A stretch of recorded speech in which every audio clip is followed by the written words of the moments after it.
ଗାଁର ଶେଷ ସୀମାରେ ଏକ ପାହାଡ଼ ଥିଲା। ଅମାବାସ୍ୟା ରାତି, ଆକାଶରେ ମେଘ ଢାକିଥିଲା, ହାଲୁକା ପବନ ବହୁଥିଲା।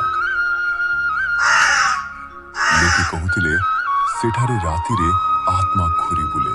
ଗୋଟିଏ କାଉ ଓ ତା ଛୁଆ ଏକ ପାହାଡ଼ ଉପରେ ଗଛ ପାଖକୁ ଗଲେ।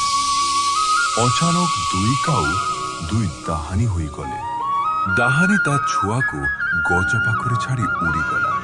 ଡାହାଣୀର ଛୁଆ କାନ୍ଦୁଥାଏ। ଡାହାଣୀ ଗାଁ ଆଡ଼କୁ ଉଡ଼ି ଉଡ଼ି ଯାଏ।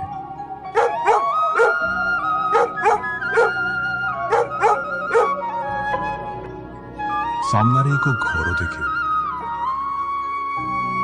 ଆଉ ଘର ଭିତରକୁ ଯାଏ।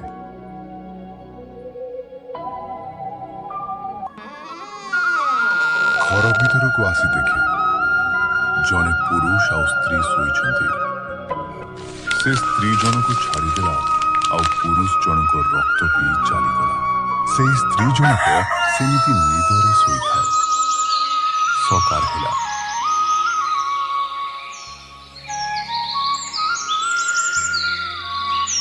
ସ୍ତ୍ରୀ ଜଣକ ତା ସ୍ୱାମୀକୁ ନିଦରୁ ଉଠାଏ। ଶୁଣୁଛ, ବହୁତ ବିଳମ୍ବ ହୋଇଗଲାନି। ମୁଁ ଏତେ ଡାକୁଛି, କ'ଣ ପାଇଁ ଶୁଣୁନ? କ'ଣ ହେଲା ତୁମର? ଉଠ, କ'ଣ ହେଲା? କ'ଣ କିଛି କହୁନ?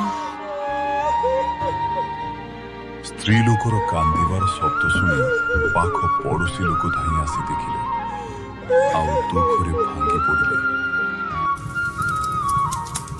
ସେ ସମ୍ପୂର୍ଣ୍ଣ ଘରେ ଏକା ହୋଇଯାଇଥିଲେ।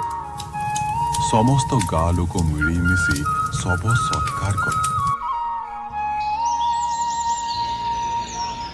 ପରଦିନ ସକାଳୁ କାଉଟି ଗାଁ ସାରା ବୁଲିଲା।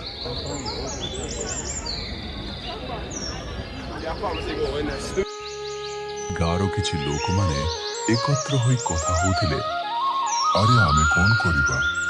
ଗାଁରେ ଦିନକୁ ଦିନ ପୁରୁଷ ଲୋକମାନେ ରାତିରେ ଶୋଇଥିବା ଅବସ୍ଥାରେ ମରିଯାଉଛନ୍ତି। ହଁ ଭାଇ, ମତେ ବି ଏହି କଥା ଭାବି ରାତି ନିଦ ହଉନି ମଦନ ଭାଇ। ଲୋକମାନେ କଥା ହେଉଥିବା ସମୟରେ ଡାହାଣୀ ଆସି ସବୁ କଥା ଶୁଣିଲା।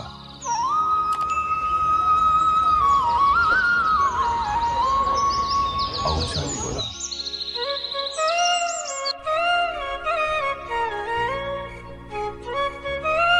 ସେଇଦିନ ରାତିରେ ଡାହାଣୀ ଚାଲି ଚାଲି ଗାଁ ଆଡ଼କୁ ଗଲା।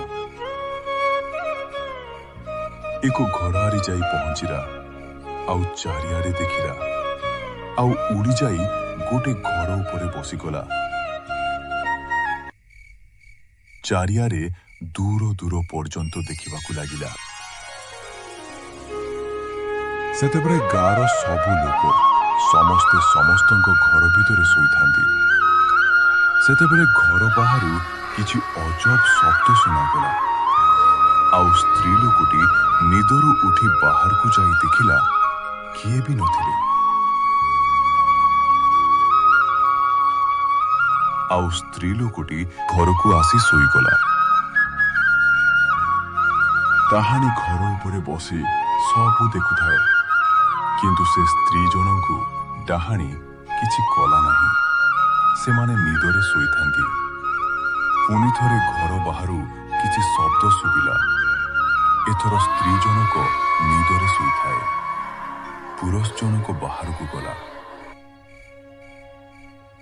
ବାହାରେ ଦେଖିଲା କିଏ ବି ନଥିଲେ। ଡାହାଣୀ ଘର ଉପରେ ବସି ସବୁ ଦେଖୁଥିଲା। ଘର ବାହାରେ ପୁରୁଷ ଜଣକୁ ଦେଖି ତା ପାଖକୁ ଗଲା।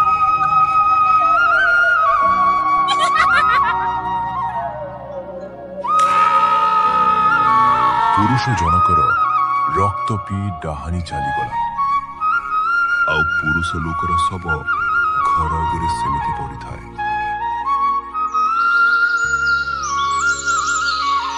ସକାଳ ହେଲା। ଗାଁ ଲୋକମାନେ ଦୌଡ଼ି ଦୌଡ଼ି ଗଲେ।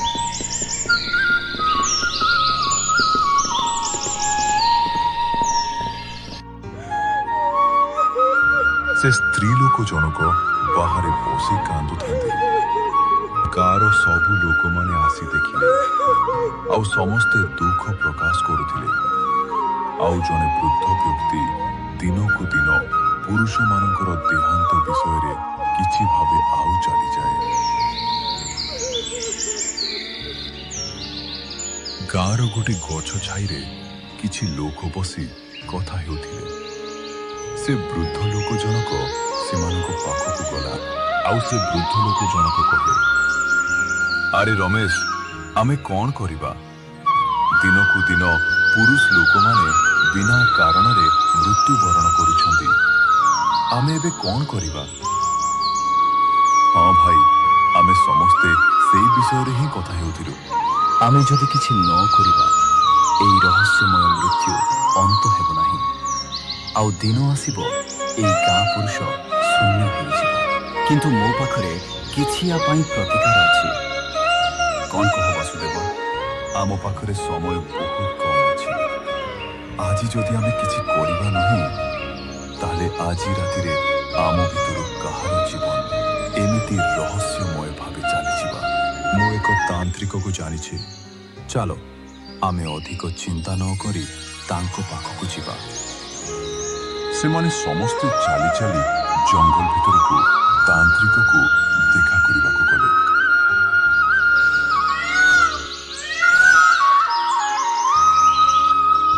ଜଙ୍ଗଲ ଭିତରେ କଳା ରଙ୍ଗର ବସ୍ତ୍ର ପିନ୍ଧି ତାନ୍ତ୍ରିକ ବସିଥିଲା। ସେ ତାନ୍ତ୍ରିକ ଜଣକ ଦେଖିବାକୁ ବହୁତ ଭୟାବହ ଲାଗୁଥିଲା ଆଉ ସମସ୍ତ ପ୍ରେତ ଆତ୍ମା ତାନ୍ତ୍ରିକକୁ ଦେଖି ଡରୁଥିଲେ।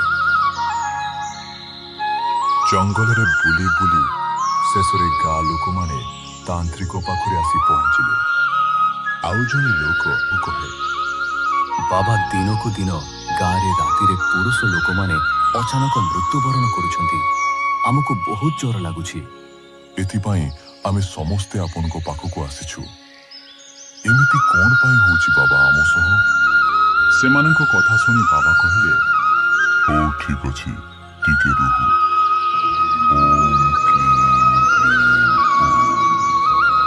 ବାବା ମନ୍ତ୍ର ଦ୍ୱାରା ଜାଣିପାରିଥିଲା ଗୋଟେ ଡାହାଣୀ ରାତ୍ରିରେ ଆସି ପୁରୁଷ ଲୋକମାନଙ୍କର ରକ୍ତ ପିଇ ମାରିଦେଉଛି। ଆଉ ଲୋକମାନଙ୍କୁ କହିଲେ, ଜଣେ ଡାହାଣୀ ରାତ୍ରିରେ ଆସି ପୁରୁଷ ଲୋକଙ୍କର ରକ୍ତ ପିଇ ମାରିଦେଉଛି ଆଉ ସେ ପ୍ରତିଶୋଧ ନେଉଛି। ସେ ସମସ୍ତ ପୁରୁଷ ଲୋକଙ୍କ ରକ୍ତ ପିଇ ମାରିଦେବ। ଲୋକମାନେ ଏହି କଥା ଶୁଣି ବହୁତ ଡରିଗଲେ ଆଉ କହିଲେ, ଆମେ ଆଉ ଡାହାଣୀ କବଳରୁ କେମିତି ମୁକ୍ତି ପାଇବୁ ବାବା? ବାବା କହିଲେ, ଆମେ ଡାହାଣୀର ଆତ୍ମାକୁ ଶାନ୍ତି କରିବାକୁ ହବ। ମୁଁ ଏବେ ଡାହାଣୀକୁ ଡାକୁଛି, ତୁମେମାନେ ଡର ନାହିଁ। ଓମ୍ ହ୍ରୀଂ କ୍ଳିଂ ଚାମୁଣ୍ଡାୟ ସ୍ୱାହା। ଓମ୍ ହ୍ରୀଂ କ୍ଳିଂ ଚାମୁଣ୍ଡାୟ ସ୍ୱାହା। ତାନ୍ତ୍ରିକର ମନ୍ତ୍ର ଶୁଣି ଡାହାଣୀ ଆସିଲା। ଡାହାଣୀକୁ ଦେଖି ଗାଁ ଲୋକମାନେ ଡରିଗଲେ। କ'ଣ ହେଲା ଦୁଷ୍ଟ ତାନ୍ତ୍ରିକ? ମତେ କ'ଣ ପାଇଁ ଡାକିଲୁ? ତୁ କ'ଣ ପାଇଁ ଗାଁ ଲୋକମାନଙ୍କ ରକ୍ତ ପିଉଛୁ ଆଉ ମାରି ଦଉଛୁ? ମୁଁ କ'ଣ ପାଇଁ ଖାଲି ପୁରୁଷ ଲୋକମାନଙ୍କ ରକ୍ତ ପିଇ ମାରି ଦଉଛି ଜାଣିବୁ? ତାହେଲେ କହୁଛି ଶୁଣ। ମୁଁ ମୋ ସ୍ୱାମୀ ଆଉ ମୋ କୁନି ଝିଅ ସହ ଖୁସିରେ ରହୁଥିଲି। ମୋ ସ୍ୱାମୀ ବହୁତ ଭଲ ମନୁଷ୍ୟଟିଏ ଥିଲେ ଆଉ ମୋ ଠାରୁ କେବେ ବି ଦୂରେଇ ରହୁନଥିଲେ। ସବୁବେଳେ ପାଖାପାଖି ରହୁଥିଲେ। ଦିନେ ମୋ ସ୍ୱାମୀ ବଜାରକୁ ଯାଇଥିଲେ। ମୁଁ ବହୁତ ଅପେକ୍ଷା କଲି। ପରେ ଜାଣିଲି ସେ ଘରକୁ ଆସିବା ସମୟରେ ସେ ଗାଡି ଦୁର୍ଘଟଣାରେ ଆଉ ନାହାନ୍ତି।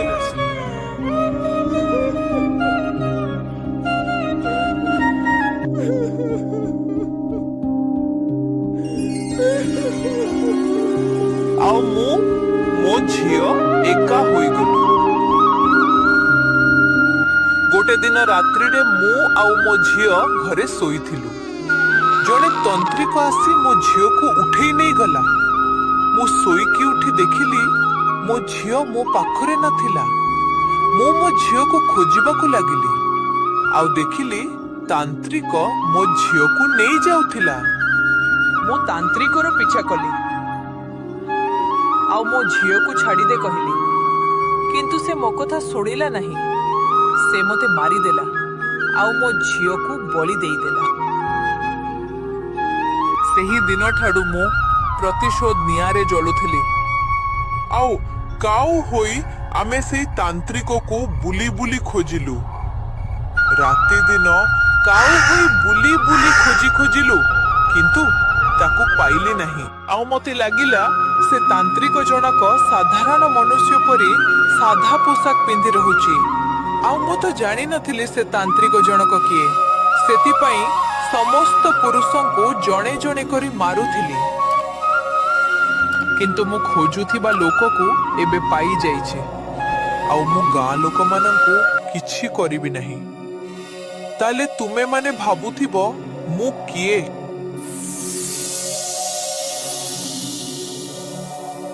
ତାନ୍ତ୍ରିକ ଡାହାଣୀ ଆଉ ତା କୁନି ଝିଅକୁ ଦେଖି ଡରିଗଲା। ଜଣେ ଗାଁ ଲୋକ କହିଲା, ଆରେ ଇଏ ତ ଆମ ରାଜୀବର ସ୍ତ୍ରୀ। ହଁ, ମୁଁ ରାଜୀବର ସ୍ତ୍ରୀ। କିଛି ବର୍ଷ ତଳେ ଏ ରାକ୍ଷ ଘରେ ପଶି ମୋତେ ଆଉ ମୋ ଝିଅକୁ ମାରି ଦେଇଥିଲା। ୟା ପାଇଁ ମୁଁ ଗାଁ ଲୋକମାନଙ୍କୁ ମାରିଲି। ୟାକୁ ମୁଁ ଛାଡ଼ିବିନି, ମାରିଦେବି। ତାନ୍ତ୍ରିକ ମରିଯିବା ଭୟରେ ଦୌଡ଼ି ପଳାଇଲା।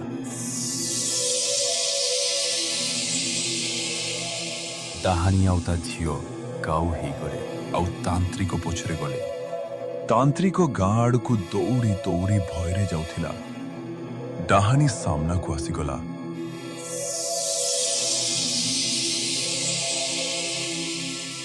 ଓ ତାନ୍ତ୍ରିକକୁ ମାରିଦେଲା।